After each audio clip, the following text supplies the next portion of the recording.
Hey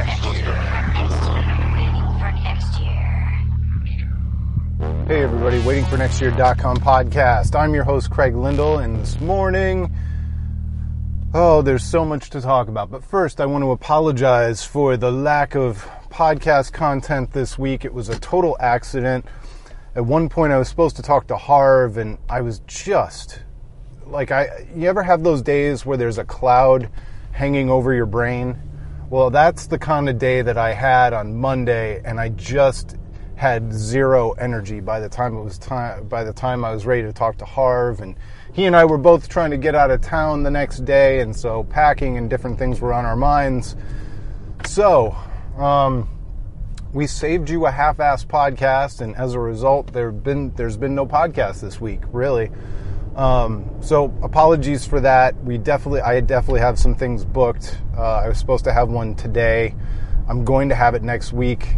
I'm really excited about it. I can't wait to share it with you guys. It's a good guest. I won't jinx it, but it's going to happen. It's going to be great. I want to talk a little bit about the Cavaliers, but before I get to the Cavaliers, I just have to talk a little bit about Chris Cornell and Soundgarden. Of course, Chris Cornell passed away. I woke up to that news on Thursday morning, and I couldn't open my mouth and talk about it yesterday. I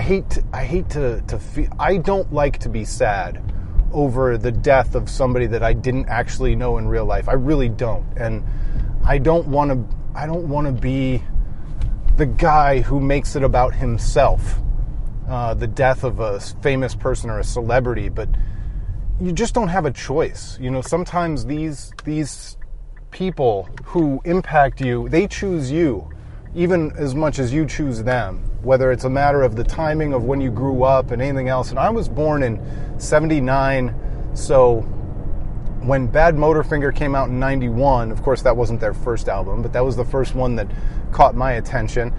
I was, 12 going on 13, and by the time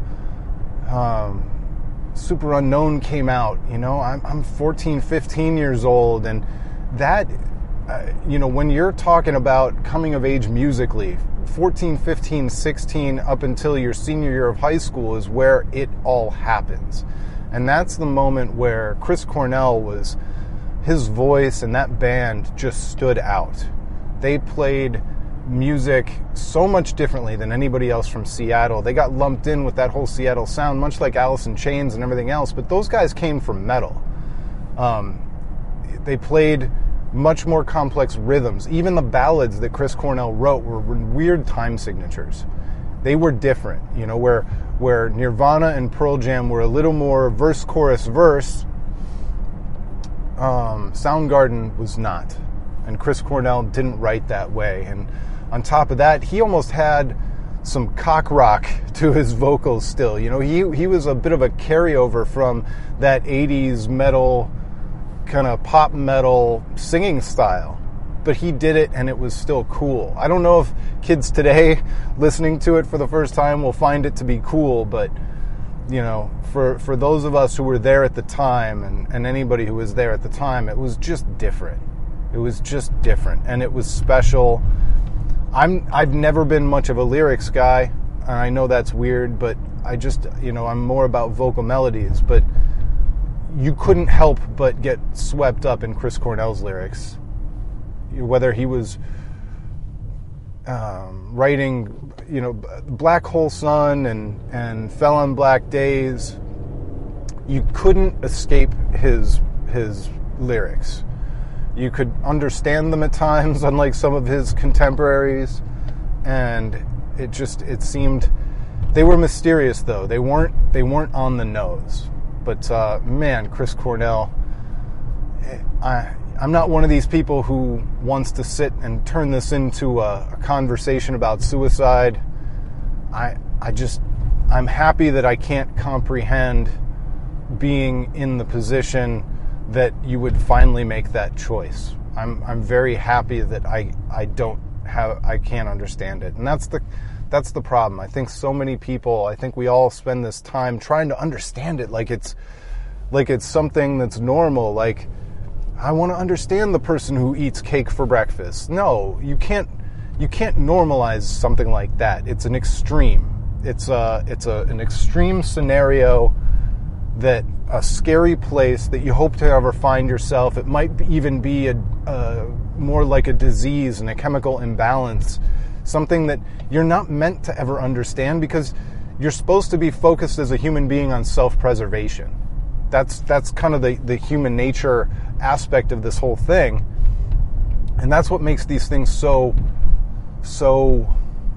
hard to understand. And so I think a lot of times when people, and even I called it a choice, but when you really try and ascribe some normalized decision making around this whole thing, that's not relevant. That's not the relevant way to talk about it. And I'm out of my depth.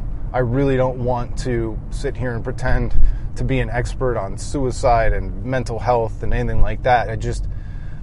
I want to skip most of that part. I don't want to try and understand that aspect of it. I just want to feel the sorrow of him being in that scenario and his family being in the scenario they're in today, and all us fans who are missing him like crazy today.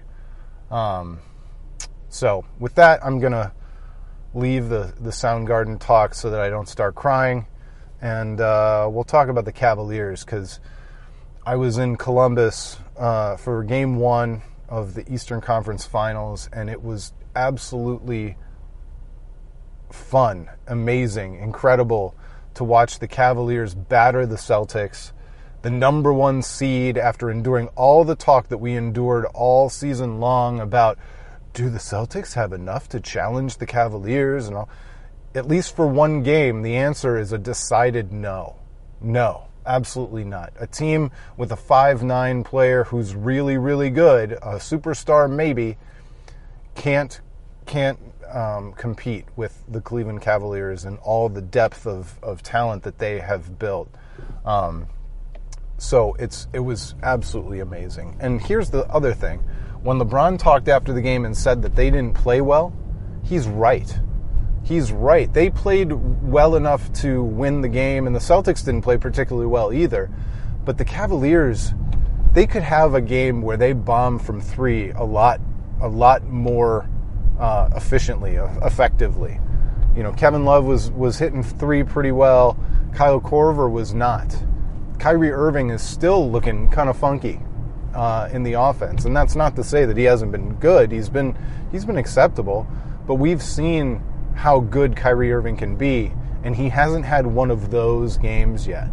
He hasn't had one of those moments yet, and I'm waiting for it to I'm waiting for him to explode, and I think that's coming. I think it could happen. I think it certainly could happen against the Celtics as this series moves along with Isaiah Thomas kind of pulling some of the duty of guarding Kyrie Irving.